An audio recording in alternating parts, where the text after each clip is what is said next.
vai te proporcionar as ferramentas necessárias para conquistar seus objetivos e impulsionar sua vida pessoal e profissional. Doses Milionárias. Apresentação: Leonardo Rabelo.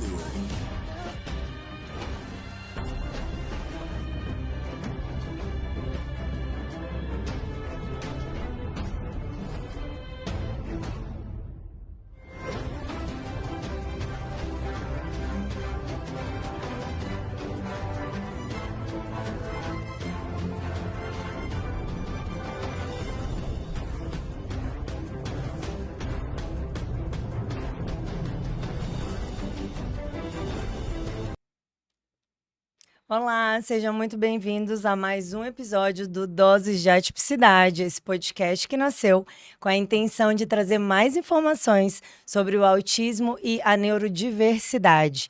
A ideia de criar esse podcast é justamente munir as mães e as famílias sobre mais conteúdo sobre esse tema que está tão falado e que ainda assim traz tantas dúvidas, né? Hoje a gente já sabe que a prevalência do autismo está de 1 para cada 36. Isso quer dizer que cada escola, cada salinha tem no mínimo uma criança autista. Eu costumo dizer que aqui em Brasília nós temos 2, porque os diagnósticos aqui acontecem de uma forma mais precoce.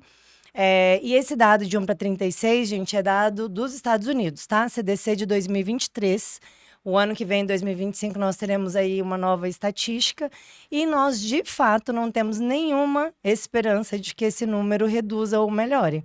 A gente tem percebido cada vez mais um número crescente de crianças autistas, principalmente com 2 fatores, genética e ambiente.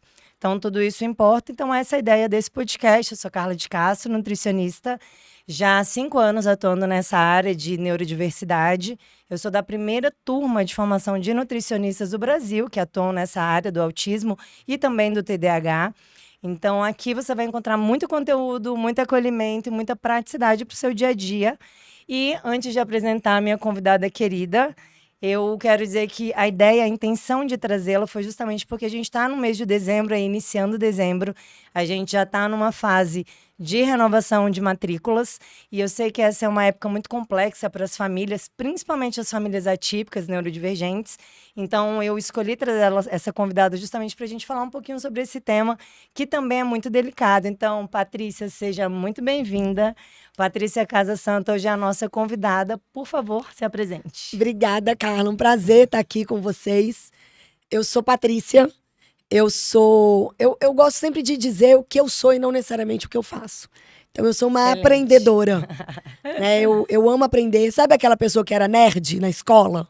Era eu. E eu amo aprender e hoje eu estudo futuros, né? Para que lado que a nossa sociedade, o nosso mundo está rumando, para fazer uma educação que faça sentido desde hoje. Né? E eu faço isso na escola sempre. Lá eu sou sócia, diretora pedagógica, né, da Escola de Educação Infantil e agora indo para o ensino fundamental, escola mais inovadora de Brasília. E sou também mãe de 2 esquisitinhos incríveis. Né? Eu falo que eles são esquisitinhos incríveis porque eu sou mãe atípica. Minha menina mais nova tem autismo. Eu falo que ela é o meu pacotinho completo. É autismo, TDAH, tem um transtorno sensorial, tem deficiência intelectual, então ela é realmente um pacotinho. Olha. E o mais velho é o Joaquim, ele tem altas habilidades e TDAH. Então, a Patrícia tem tudo em casa, gente. É um pequeno laboratório, grande laboratório. E a minha formação original é na psicologia. Né? Eu sou psicóloga de formação. Então, e é uma área extremamente importante que te ajuda muito, né? Com a certeza. Lidar com todas essas questões. Além da questão da escola, a questão com as crianças em casa, né? Qual que é a idade dos meninos? A Helena tá com 10, já quase 11. E o Joaquim terminou de fazer 13. Então, já são crianças maiores entrando aí, né? Numa adolescência. Penso que há 13 anos atrás, um diagnóstico de TEA era bem mais complicado do que hoje. Era mato. Hoje eu vejo que a gente tem muitos profissionais aqui em Brasília mesmo, nós temos neuropediatras, né, neuropsicólogas que já fazem os laudos, já fazem a avaliação. Fechar diagnóstico não é simples, não é fácil. Atendi semana passada uma criança que já está há meses em investigação e não fechou diagnóstico.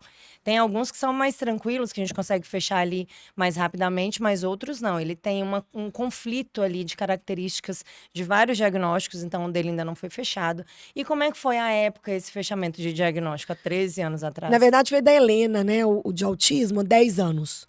Né? A gente fechou o diagnóstico dela há 7 anos. E aí, para você ter uma ideia, hoje a gente considera diagnóstico precoce quando fecha até 2 anos de idade. Na época, a gente considerava diagnóstico precoce quando fechava até 4. Não tinha tanto conhecimento Não e tanta tinha. informação, né? E era tão doido, Carla, porque você falou da proporção de 1 para 36 hoje. Quando a gente teve o diagnóstico da Helena, na verdade, quando a gente começou a investigar, Helena com 2 anos e pouco, e, na verdade, aí eu já no processo realmente de diagnóstico, porque antes do meu conhecimento, ela estudava na minha escola, eu já tinha uma suspeita, né? Mas me coloquei também no lugar de mãe ali, Sim. né?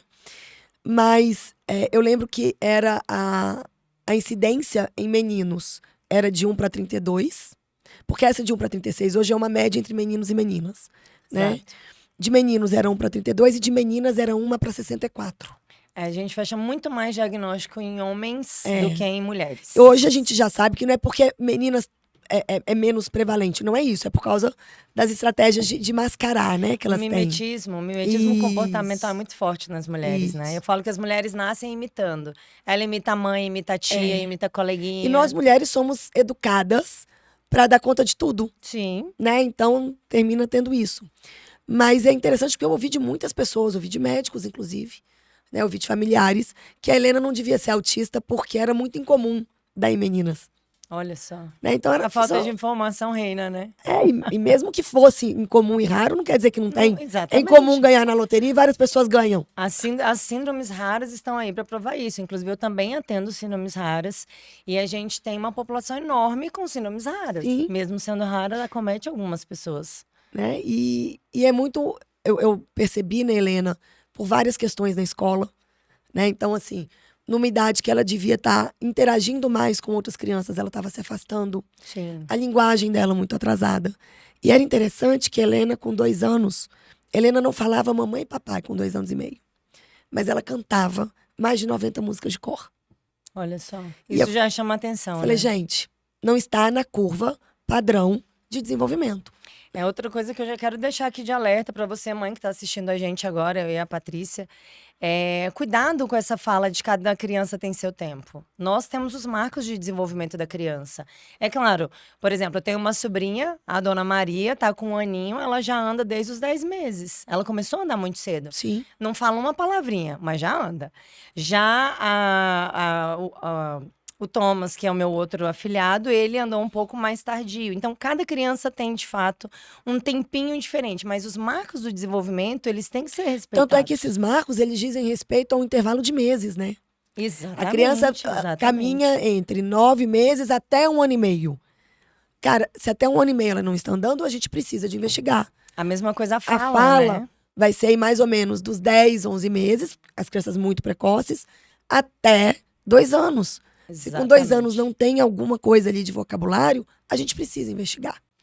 Então, é importante respeitar o tempo da criança, mas cuidado com essa fala de cada criança tem seu tempo e a criança já está fora do marco do desenvolvimento. É uma criança que já está ali com 2 aninhos que não tem um vocabulário minimamente formado e a gente está ali aguardando o tempo da criança. E quando a gente está perdendo um momento muito importante de entrar com a estimulação precoce. Né? De Que entrar com faz as toda a terapias. diferença. Eu vejo, por exemplo, no caso da Helena, embora a gente só tenha tido o diagnóstico mesmo, fechado, com laudo, com quase 4 anos, ela estava na minha escola, né? E aí, lá a gente tem turmas muito reduzidas, a escola é pequena, então isso facilita muito a observação, facilita a gente identificar todas essas questões. E claro, eu estava lá e estava estimulando, né? Mas a gente conseguiu, porque eu estava muito atenta, levar ela rápido para uma fono.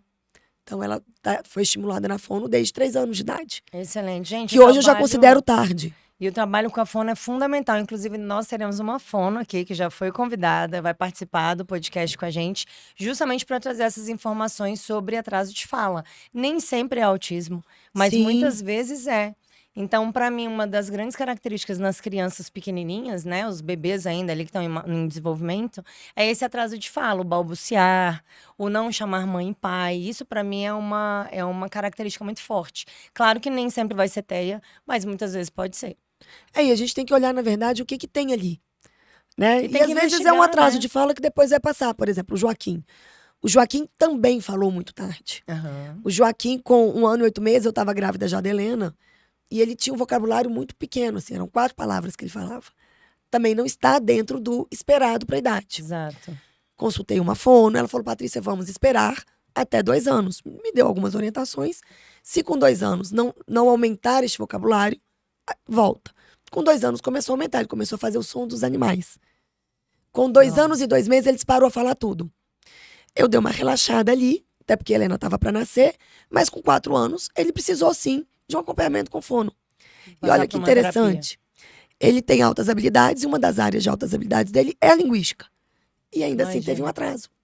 Então, sempre investigar. Eu sou pró-investigação. Se Sim. tem algo que não está dentro do esperado, a gente investiga. Diz que e quem investiga procura pra não- acha. Investiga para não achar, mas às Não, vezes mas que acha. bom que acha. Exato. Que bom que acha, né? Eu acho que é importante a gente desmistificar, por exemplo, na questão do autismo, né? Que bom que eu achei. Exatamente. Porque a minha filha, ela é autista. Isso faz parte de quem ela é. Isso não é nem bom nem ruim. Isso é dela. É uma É característica. uma característica dela. Assim como não é bom nem ruim, esticando o argumento, obviamente, simplificando a coisa, ser loira ou morena. Sim. Percebe? Sim. Isso é uma característica. Que bom que eu achei, porque isso me permite trabalhar e desenvolver a minha filha mais cedo. Deixar ela atingir o máximo potencial que é dela Exato. e só dela, né? Exato. Então, quando a gente fala assim, até uma coisa que você falou, a gente não tem esperança de que esse número diminua, né, de autistas. Esse número não vai diminuir. E a gente não precisa esperar por isso. Muito menos esperar como se fosse algo bom ele diminuir. Ele simplesmente é. O fato é, a gente está num mundo que está mudando o tempo todo. Você falou aqui, ambiente e genética, Exato. né? Isso interfere. E isso interfere. E aí tem várias questões que vão Não interferir. só no, exatamente, não né? só no autismo. Mas o fato é, se a gente olha para o ser humano como em constante evolução e desenvolvimento, e essa evolução, não só do ser humano, né, gente, do animal, tem Darwin aí para falar. Sim, É. de tudo. Se do o mundo. ambiente está mudando e geneticamente a gente também está sendo modificado, porque nós estamos, até pelas questões ambientais e de alimentação, é natural que o cérebro também vai se modificar. Ele vai se adaptando, né? Ele vai se adaptando. Então, todos esses transtornos de neurodesenvolvimento, ou seja, de como o cérebro se desenvolve, eles vão começar a aparecer mais. Porque a gente precisa também de um novo ser humano e de um novo cérebro para esse novo mundo. E é uma adaptação do ambiente inteiro, né? Da É. família, da escola, dos locais públicos. E cada dia mais a gente vê essa questão da falta de trato mesmo, né? Das pessoas não entenderem o que é, das pessoas não terem conhecimento, não terem informação. E acharem que aquilo ali não é... aquela criança não deveria estar naquele ambiente, aquela criança deveria ser retirada, simplesmente porque o adulto não quer ser incomodado. É porque a gente vem ainda... Eu não vejo a nossa sociedade num ponto de inclusão. Também não vejo. Né? Eu vejo que a gente está hoje num ponto de integração. A gente saiu da exclusão, passamos pela segregação. Então, exclusão, né? É quando lá na década de 80, pessoas com autismo eram internadas em manicômio e colocavam camisa de força. Sim. Sem o menor cuidado. Isso. Depois a gente veio para uma segregação. Ou seja, você não institucionaliza mais essas pessoas em manicômios, mas as escolas são separadas, por exemplo. Aham. Então você tem autistas, pessoas com síndrome de Down vão só para escolas, na época chamadas de escolas Próprias pra especiais. Né? A gente já saiu desse ponto e para manter dentro dessa questão da escola, hoje as pessoas atípicas estão dentro das escolas regulares, não estão também em turmas separadas, porque tivemos este momento, Aham. né? Mas elas não estão plenamente incluídas ainda. Elas estão integradas. Sim, existe uma aproximação, né? Existe um contato, mas a inclusão de fato Mas por já quê? tem que caminhar, né? Por quê? Porque a hora que tá... Vamos pegar um exemplo. A minha filha tá na escola. Enquanto as adaptações forem feitas só para ela está integrada. Mas ela não está sendo incluída. Gente, olha que interessante. A gente está aqui no podcast Doses de Atipicidade com a Patrícia Casa Santa, sócia e diretora pedagógica da Escola Sempre, e trazendo essa informação que é tão relevante. Porque a gente fala em inclusão e não inclusão, como se Sim. fosse 2 pontos extremos. Não, a gente tem vários meandros aí, né? E o quão importante a gente entender isso, né? Até pra gente poder trazer isso para uma discussão maior, né? Sim. A inclusão, ela acontece de verdade quando todo mundo se adapta. Aquela pessoa neurodivergente, ela precisa se adaptar, claro, e ela faz. E é um esforço muito grande, por exemplo, uma criança autista se adaptar a várias coisas numa escola, né? Mas quando as outras pessoas ali também têm que se adaptar a essa criança autista. Sim. Então, quando os colegas aprendem quais são os gatilhos daquela criança e não vão fazer, porque isso vai gerar naquela criança uma agressividade, por exemplo. Por exemplo, processo de desregulação, né? Porque ela vai desregular e de repente ela vai bater. Então, eu não vou falar algo que ela não goste. Ou eu não vou, ou quando for me aproximar dela, eu vou pedir primeiro, não vou tocar Antes de direto. encostar. Então, quando a criança aprende isso, quando o professor se adapta e de repente transforma a aula ali, tá no meio da aula, mas a coisa não tá girando, não, eu, professor, vou me adaptar e vou adaptar minha aula e vou modificar a minha aula agora, neste momento. E de repente vamos todo mundo pro pátio, enfim. Né? É quando todo mundo, as famílias das outras crianças também têm que se adaptar e talvez tenham que dizer para aquela criança que apanhou de um coleguinha, dizer, olha, ele ainda não consegue se controlar, vamos ajudá-lo. Perfeito. Não, e o que a gente vê muito, a gente fala muito sobre inclusão, né? Uma palavra que está muito forte, né? Na mídia, muito forte nas nossas discussões, na comunidade, sociedade de forma geral. Um processo de inclusão, locais inclusivos, e a gente vê a fitinha do autismo ali nos supermercados, às vezes em alguns ambientes públicos, e o quão distante a gente ainda está da inclusão real. Muito. Né? Então, muito interessante essa sua fala de dizer que o ambiente precisa se adaptar. Assim como eu, por exemplo, na clínica, né? Eu atendo. Eu tenho pacientes adultos autistas. E aí, quando eu vou fazer a bioimpedância, quando eu vou fazer a avaliação física, eu peço licença. Sim. Posso medir o seu abdômen? Pode. E eu vejo que para eles também é um esforço. Muitos deles fecham o olho, seguram a respiração porque é incômodo. É uma invasão. Imagina se eu simplesmente pego uma fita e vou medir o abdômen daquele paciente sem simplesmente falar para ele o que eu vou fazer. Fora a questão da previsibilidade, que é tão importante dentro do transtorno do espectro do autismo. E é isso, talvez você tenha, dependendo do seu cliente, você pode ser que você precise de marcar uma sessão mais longa para ele. Sim, porque, sim, acontece também. Né? A gente não sabe ali o tempo que ele vai demorar para conseguir procurar nas caixinhas de pensamento dele as respostas para te dar. Coisas que parecem pequenas, mas que fazem realmente uma diferença. E aí a gente quer fazer uma adaptação com o paciente, ou com a criança, ou quem está no espectro, mas não se adapta. E aí por isso que a inclusão não acontece. E eu acho que a gente tem que entender que a nossa norma de exclusão, a gente vem de uma norma de exclusão. Sim. E a humanidade, Carla, só chegou aqui onde nós estamos hoje porque lá atrás nós excluímos o diferente. E durante um tempo foi importante para a gente sobreviver. Por exemplo, o Império Romano. O Império Romano, por que ele chegou e foi o Império Romano? Isso foi fundamental para a gente estar aqui onde a gente está hoje. Sim, claro. Tá? Por que ele conseguiu dominar toda aquela área ali de Europa e Ásia? Eles conseguiram fazer isso porque eles pegavam o diferente, os bárbaros, né, que eram de outros povos, e subjugavam. Excluíam, matava ou prendia. Deixava sob domínio. Por quê? Porque eles precisavam de manter aquele domínio.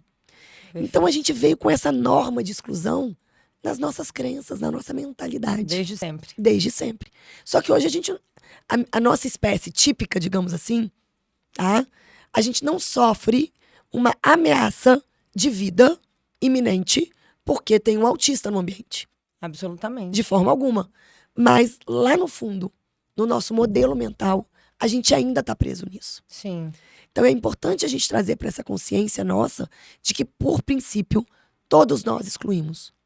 Eu, inclusive, como psicóloga, como mãe atípica, eu preciso trazer para a minha consciência de que a norma é a da exclusão, para que eu possa mudar essa norma. Exatamente. Quando a gente não reconhece, a gente não muda, né? Se a gente não trouxer isso para nossa consciência, a gente não vai mudar.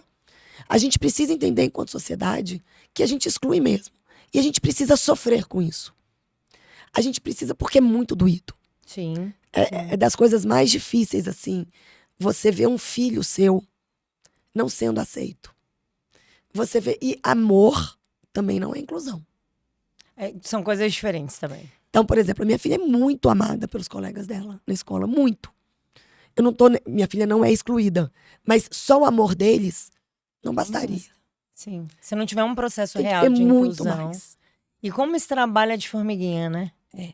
E ele começa na base também pelos pais, né? Ele é um Porque- trabalho de formiguinha, ele é um trabalho que a gente precisa começar com os pais daquela criança atípica, precisa envolver as famílias das outras crianças com quem aquela criança convive.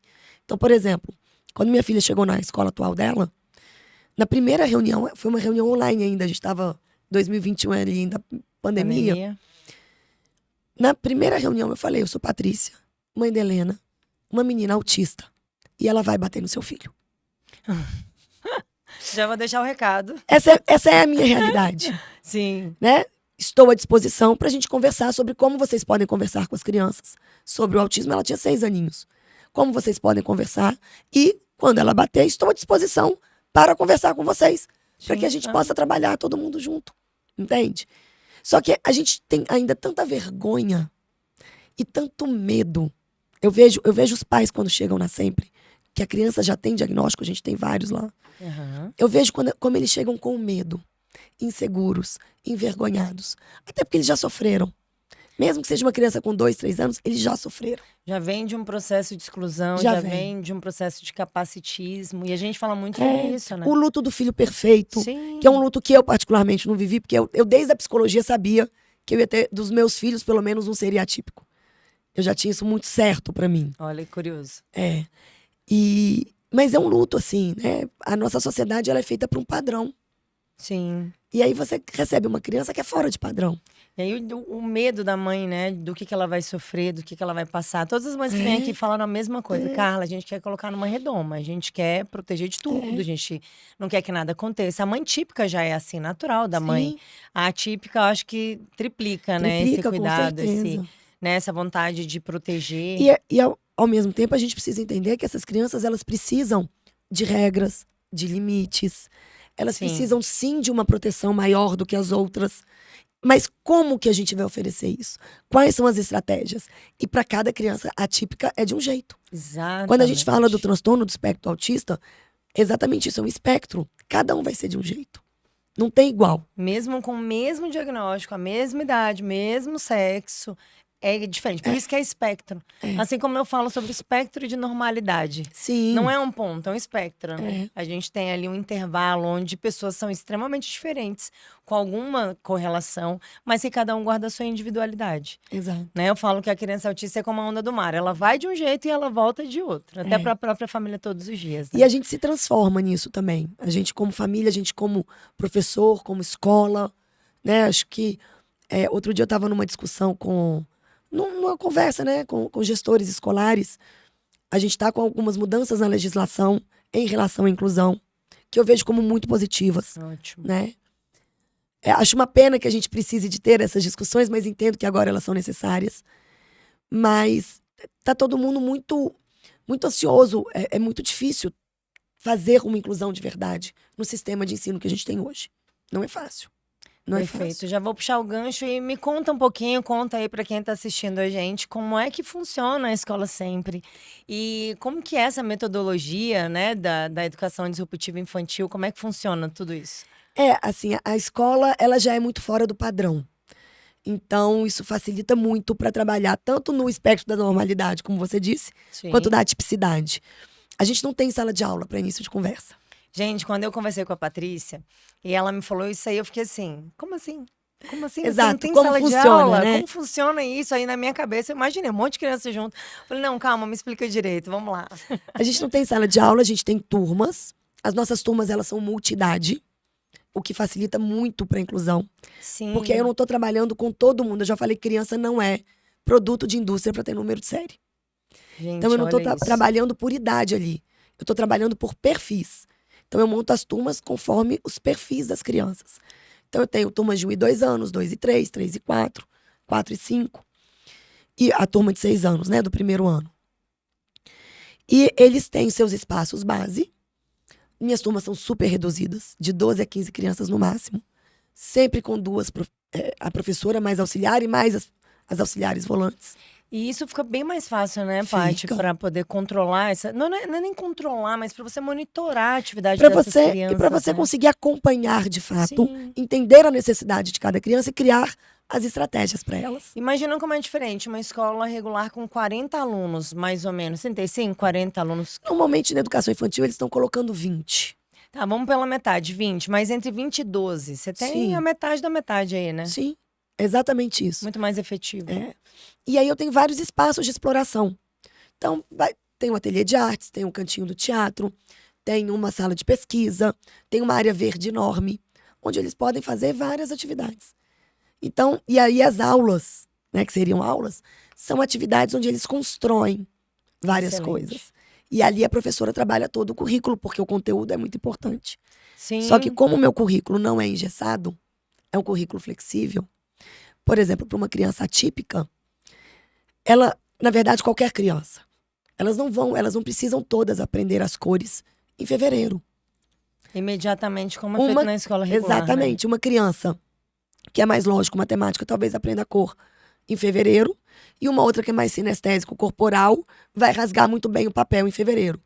Em outubro, elas vão inverter aí essa ordem. Perfeito. Então, isso também facilita. O que me interessa é que todas as crianças se desenvolvam. E aí a gente trabalha com a teoria das múltiplas inteligências, que diz que todo ser humano tem 9 inteligências. E todo ser humano tem 9 inteligências. Excelente. Né? E aí Excelente. as nossas crianças atípicas, a gente vai entender qual é o perfil delas e vai desenvolver essas potencialidades que elas têm. E descobrir o que está já mais exacerbado, né? Com a Isso. facilidade dela, se é matemática, Isso. se é português, se de repente é a questão sinestésica mesmo, se ela tem não vou nem te dizer dom, mas se ela tem uma aproximação com música, por Ou exemplo, é a naturalista, teatro. ou é o teatro. E aí a gente tem uma escola baseada em arte. Então tudo lá é Excelente. artístico. E a arte, ela é inclusiva por natureza. Porque num teatro, ou numa música, ou construindo um painel com arte visual, cada criança pode fazer do seu jeito. A arte é uma expressão que naturalmente vai incluir. Ela vai entregar a sua contribuição Isso. do jeito que ela é, do jeito que ela Isso. percebe, com as características dela. Exato. Olha que interessante. Gente, fiquei muito impressionada quando a Patrícia me explicou como é que funcionava a escola. E aí eu já ia perguntar do plano pedagógico, mas você já me explicou que tem, de fato, um plano. E a escola é reconhecida pelo MEC também, é uma Sim. escola, de fato, Somos uma regular. escola regular, reconhecida pelo MEC, né, credenciada, tudo certinho. A gente faz muita questão disso. E a gente conseguiu trazer essa proposta inovadora que não é de agora. A escola tem 30 anos. Então Não, a gente e já está aí ontem- há um tempo. Ontem eu gravei um stories e aí eu falei, essa metodologia é nova. Eu falei, não é nova, ela é desconhecida talvez, mas nova não é, né? E eu tenho estudado muito sobre várias áreas da educação. Eu tive na Finlândia esse ano, tive na Itália, estudando tendências educacionais. E tudo que a gente vê é exatamente isso. A ideia é centrar a aprendizagem mesmo no aluno. Perfeito. Não é nem o ensino, é a aprendizagem. Então, uma aprendizagem centrada no estudante, nas suas potencialidades. Claro que escola é um lugar de coletividade. Tá? Escola é comunidade, que inclusive é uma coisa que prevalece na nossa escola. Atividades coletivas sobre individuais. Eles têm Perfeito. poucas atividades individuais e muitas atividades coletivas. Para fazer atividade sozinho, gente, deixa em casa. Sim. Na escola ele tem que estar ali interagindo. O que é o socializar? É entender que não é tudo no seu tempo. É respeitar a vontade do outro. Não é só compartilhar o brinquedinho, E respeitar o espaço O espaço do também, outro. né? né? E é muito interessante, porque eu estava inclusive conversando isso com esses colegas gestores. Quando a gente fala de inclusão, ela não é benéfica só para criança atípica. Não, de Ela é forma benéfica para alguma. as crianças típicas também. Exatamente. Para aprender a lidar, né? Porque eu vejo muito que o preconceito vem também da família. A gente não teve contato. Eu não estudei numa escola com crianças autistas. Eu também não tive contato A gente nenhum. talvez tinha alguns ali autistas nível 1 que na época não eram diagnosticados, Sim. né? Passavam. Talvez um ou outro síndrome de Down. Mas a gente não teve, então a gente não aprendeu a lidar com a diversidade. Mas hoje a gente precisa disso. Não, e hoje as nossas crianças, né, essas que estão incluídas, inclusive, lá na sua escola, têm uma oportunidade enorme de ter Sim. contato e de compreender. E vão Que as sofrer pessoas menos são do que o que a diferentes. gente sofreu para Sim. entender a diferença do outro, Sim. né? Para ter o respeito, para ter empatia. E como a presença dos pais nesse processo é importante, né, É Paty? fundamental. Eu vejo que o preconceito acontece muito pelos pais. Sim. É isso. Olha como que é formatada a nossa cabeça. Tá? Seu filho chegou em casa um dia te falou que fulaninho bateu. Primeira vez você fala, conversa com a professora, fala com ele e tal. Segundo dia, fala com a professora, você falou com a professora. Terceiro dia, aí o pai já vai lá reclamar na escola que o fulaninho tá batendo. Já vai bravo. Na quarta ou quinta vez, o pai vai virar e falar, fica longe dele. Você já tá ensinando seu filho a excluir. Naturalmente. Mas eu não quero que meu filho apanhe, então vou ensinar o meu filho a se defender e a bater. Você não sabe. Não estou dizendo que toda criança que bate é autista, não, gente. Sim, nem que todo autista bate. E nem que todo autista bate. Apenas estou dizendo que a gente ensina a excluir aquela pessoa, ao invés de entender o que está por trás e trabalharmos juntos para que isso não aconteça mais, independente de ser autista ou não. Não, e para a criança entender o processo do outro também, né? Não, fora os pais também que pedem para devolver, né? Que eu já vi. E veja, muitos. a minha filha é uma autista que bate. E eu digo a ela que ela não pode bater. Porque também não é porque é autista que ela pode bater, não. Sim, é outra coisa que a gente tem que ter O bastante limite cuidado. é fundamental. Sim. Ela, inclusive, precisa de mais limite, de entender como ela tem dificuldade de se regular sozinha. Ela precisa de mais limite. Não é porque senão a gente entra no capacitismo. Total. Coitada, é porque ela não consegue. Não, autista pode bater de forma alguma. Não. Essa criança, esse adolescente tem que ter limites e tem que, né, ser orientado para. Vai compreender tudo?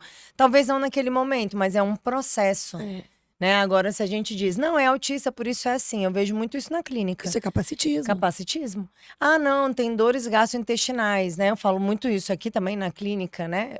O autismo, a criança autista, o paciente autista, tem no mínimo 4 vezes mais chance de ter alterações gastrointestinais do que uma criança típica. Né? É uma questão, da fisiopatologia do transtorno. E aí aquela criança tá com dor, tá com gases, distensão abdominal, resto de comida nas fezes, todas as alterações que a gente observa gastrointestinal. E essa criança tá agredindo. Muitas vezes é dor. É dor. Né? Não é do autismo a agressividade, senão todos eles agrediriam. Sim. E eu já vi muita gente falando, autista é agressivo. Não, não é. Isso é capacitismo. Só que se a gente coloca isso na conta do autismo e não trata, ele vai ficar. Sim. Né? Se não dá a orientação certa para essa criança, se não explica que não pode bater, se não explica que a forma de se autorregular é diferente, ajudá-la a encontrar a forma dela, que também é absolutamente individual, a gente não consegue colaborar com essa criança. É isso mesmo.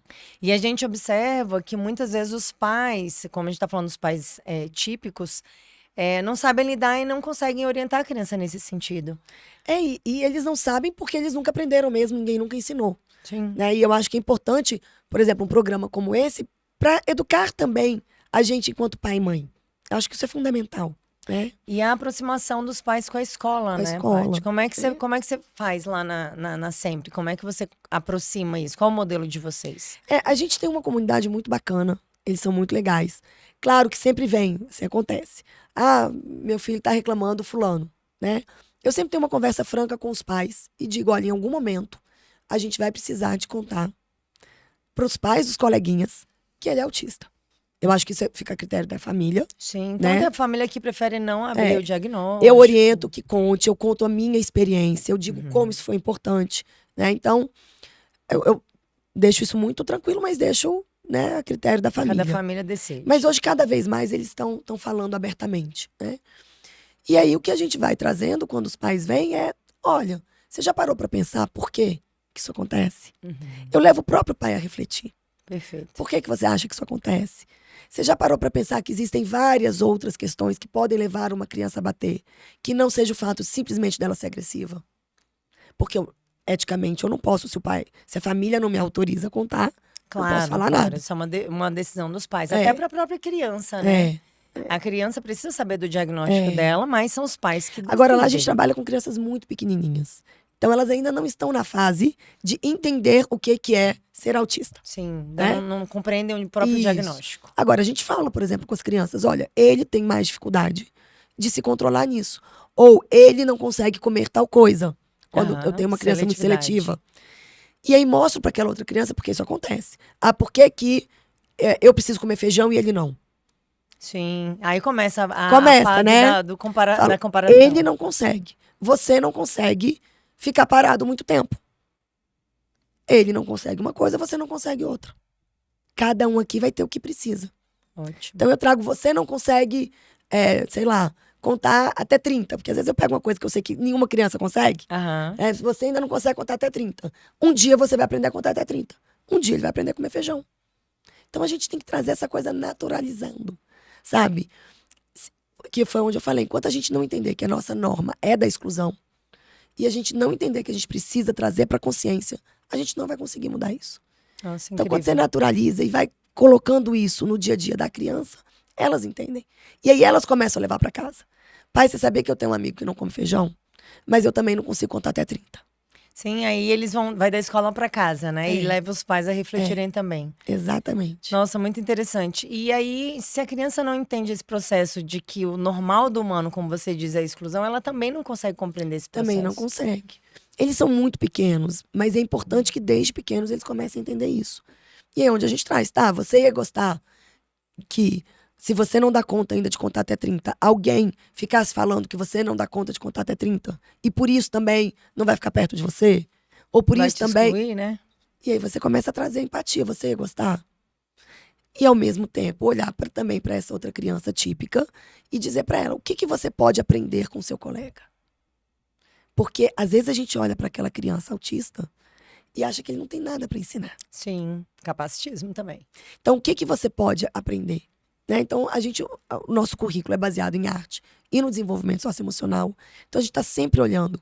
A autoestima e autoconhecimento é conteúdo anual na minha escola. Né? Então, o que cada um é bom? O que cada um faz de muito bom?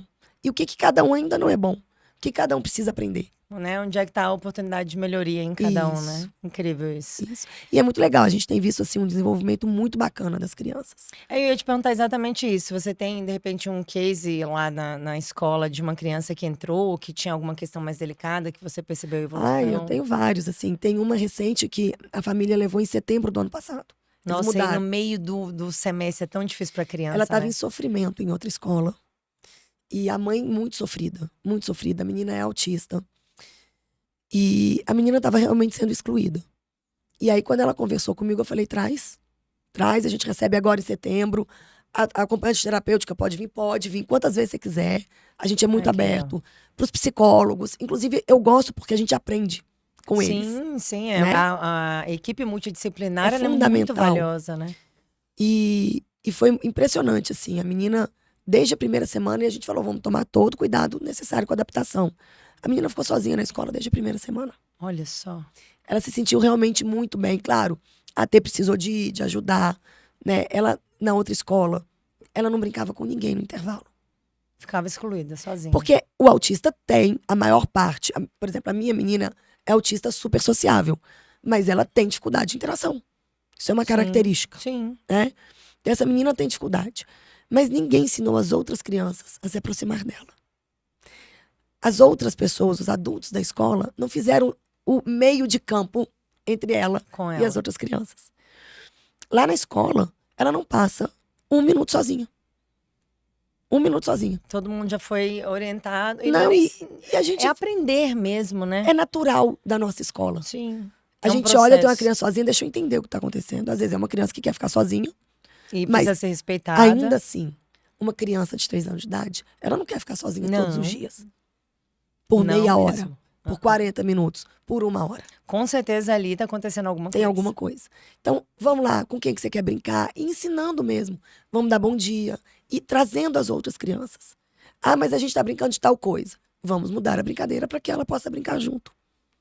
Em Ótimo. diversos momentos a gente teve que falar. Ela não gosta dessa brincadeira. Então vamos brincar no balanço, porque ela gosta de brincar no balanço. E sim, essas crianças talvez não quisessem, naquele momento, brincar no balanço. Mas elas vão brincar no balanço porque isso faz parte da inclusão. Elas se adaptarem.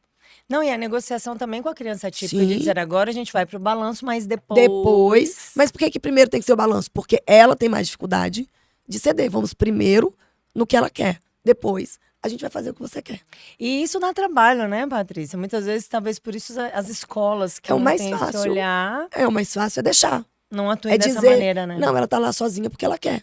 É Esse é o mais autista. fácil. Ah, aí vem a frase clássica, é autista. É por isso que ela tá lá. É por isso que ela tá lá.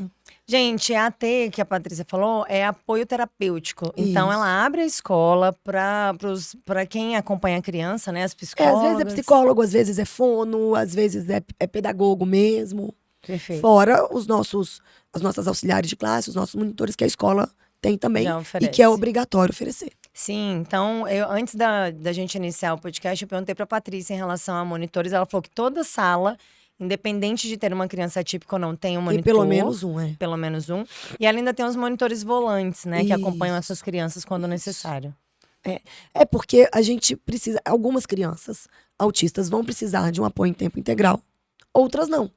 Né? Assim como algumas crianças TDAH também podem precisar. Sim, sim. Né? Não é só o autista. A gente que está focando precisa. mais no autismo, mas o dose de atipicidade é sobre neurodivergentes e o TDAH entra também. Sim, com certeza. Que inclusive tem lei nova, né, pro ano que vem para inclusão. Sim, E exatamente. é muito importante a gente trazer essas discussões, né, para que a gente possa realmente sair desse ponto de integração para uma inclusão de verdade. Perfeito. Nossa, adorei a sua fala, sobre como é que a gente era lá atrás, né, da separação, segregação, integração, até a gente chegar no momento de inclusão. Não chegamos ainda, mas temos grandes expectativas. Mas eu acho que eu vejo hoje, assim, várias escolas na busca pela inclusão, e isso é importante. Sim. Mas é importante, inclusive, a gente entender que a gente não é inclusivo ainda. Sim. Porque a sociedade não é. Não, e para a família, né? Porque às vezes a família vai procurar uma escola. Ah, a escola é inclusiva. Falar apenas não é o suficiente. A escola tem que ter um método de inclusão. A inclusão passa pelo currículo. A inclusão, bom, Perfeito. primeiro ela tem que estar prevista na proposta pedagógica. Perfeito. Começa por aí. Então peçam para olhar a proposta pedagógica da escola. Peçam para ver o currículo, se ele realmente é inclusivo. Excelente. Porque o currículo que vai considerar que todo mundo aprende tudo igual ao mesmo tempo. Não é uma inclusão. Uma outra coisa que dificulta muito a inclusão, material didático. Porque o livro didático ele é padronizado. Sim, como se todos fossem Como se aprender da todos mesma fossem. maneira, no mesmo tempo. Né? Então, assim, nem toda criança dá conta de colorir, pegando a educação infantil, de colorir um quadrado de vermelho com 3 anos de idade. Sim. Como nem toda criança vai conseguir escrever o seu nome com 6 anos de idade. Entende? Perfeito. Então, o material didático, esses sistemas de ensino que hoje a gente tem, todo padronizados, eles dificultam muito a inclusão. Engessado, amarrado, né? Ele dificulta. E o ambiente? Né? Eu falo que o ambiente, e aí o ambiente ele pode ser físico, social e emocional, Sim. mas pensando em termos de estrutura física, um ambiente tradicional, ele impede uma educação inovadora.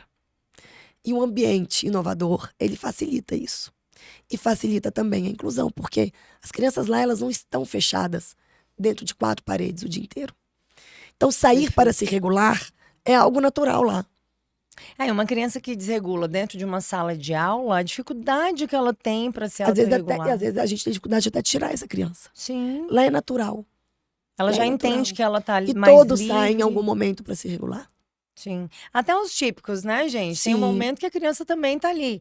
Lá é integral? Você tem Lá a crianças gente no tem, integral também? a gente tem vários horários. São vários modelos, né? É porque realmente é muito diferente, né? Então a gente tem de 8 às 16, de 10 às 18, tem só o meio período de manhã, só o meio período à tarde e de 8 às 18 também. Então, uma criança que ficou o dia inteiro não necessariamente depende do limite dela. Ela precisa ter um tempinho pra Sim. respirar. A gente, quando tá trabalhando ali, produzindo alguma coisa, tem hora que você fala, não, vou levantar. É o tal do cafezinho, né? O cafezinho é autorregulação total. Que é autorregulação. E aí a gente levanta, respira. A autorregulação é isso, é você voltar pro eixo. Você Agora é interessante porque tem esperar tanto um adulto tempo. típico que não sabe se regular Sim, e vários. destempera, Vários. mas a gente quer de crianças neurodivergentes que elas consigam se Um regular comportamento adequado. sentadas numa cadeira, numa mesinha, por 4 horas numa sala fechada. A gente tem muito que aprender ainda, né? Muito. Meu Deus. Tá, Paty, fala então para as mães que estão nos assistindo, quem quiser conhecer a escola, como é que faz, quem procura, se te procura, Instagram. Com certeza. Para quem quiser, fica o convite. Vai lá no Instagram, @escola sempre. Lá tem nosso WhatsApp, marca uma visita, você vai falar com a Janaína. Tá?